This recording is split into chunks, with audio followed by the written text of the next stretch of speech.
Peas Apostle.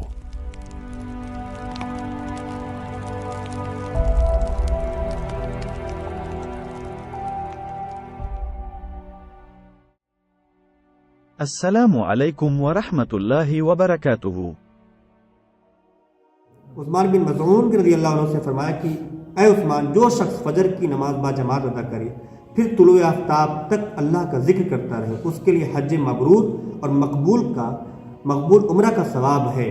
تو اس حدیث پاک میں مبرور حج کا تذکرہ ہے۔ آئیے معلوم کرتے کہ حج مبرور سے مراد کون سا حج ہے۔ چنانچہ حضرت علامہ عبدالرؤف مناوی رحمۃ اللہ علیہ فرماتے کہ حج مبرور کا معنی ہے کہ حج مقبول، یعنی وہ حج جس میں کوئی گناہ نہ کیا ہو۔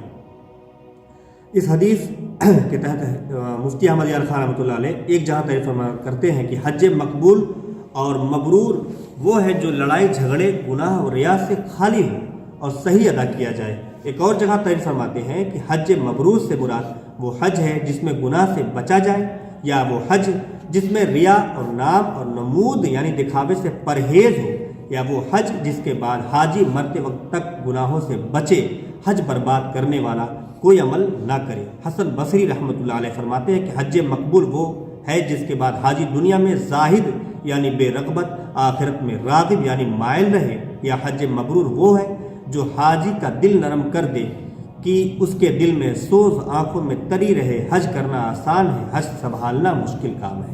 آج کے دور میں سرکار مدینہ صلی اللہ علیہ وسلم نے فرمایا کہ جس نے ظہر کی نماز با جماعت پڑھی اس کے لیے اس جیسی 25 نمازوں کا ثواب ہے اور جنت الفردوس میں 70 درجات کی بلندی ہے۔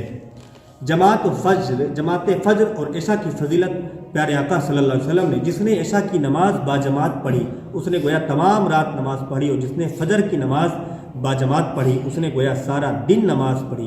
جس نے فجر اور عشاء کی نماز با جماعت پڑھی اور جماعت سے کوئی بھی رکعت فوت نہ ہوئی اس کے لیے جہنم اور نفاق سے آزادی لکھ دی جاتی ہے۔ عثمان غنی رضی اللہ عنہ سے روایت ہے کہ حضور نے فرمایا کہ جس نے با جماعت عشاء کی نماز پڑھی گویا وہ آدھی رات قیام کیا، اور جس نے فجر کی نماز با جماعت پڑھی گویا وہ پوری رات قیام کیا۔ اس حدیث کے تحت لکھتے ہیں کہ اس کے دو مطلب ہو سکتے ہیں، ایک یہ کہ عشاء کی با جماعت نماز کا ثواب آدھی رات کی عبادت کے برابر ہے، اور فجر کی با جماعت نماز کا ثواب باقی آدھی رات کے عبادت کے برابر ہے۔